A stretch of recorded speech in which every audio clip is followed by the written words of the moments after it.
I want to talk just a little bit more about exploratory research as you peer review your project twos and as you start to revise it for my feedback. And basically what I want to address is this. Remember that right now you're still in the land of objectivity.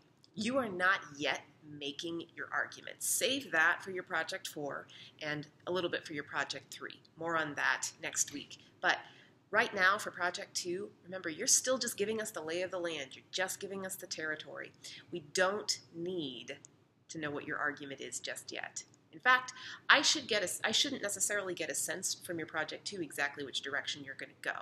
It's okay if I can guess, but I shouldn't have any obvious tells. You want to treat everything as objectively as possible. And the reason for that is this. Remember back when we first started talking about all of this, I told you to choose a topic that you haven't made up your mind about yet.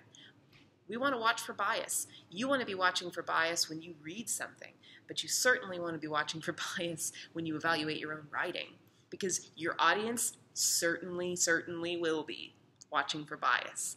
And if you can demonstrate that you have a solid foundation of knowledge about the field that you're looking at, then you're in a much better position to speak on taking a stance. And if you take a stance first and then try to build up the history, that will probably be clear to the reader just through the kind of language that you use and through the kinds of things that you ignore.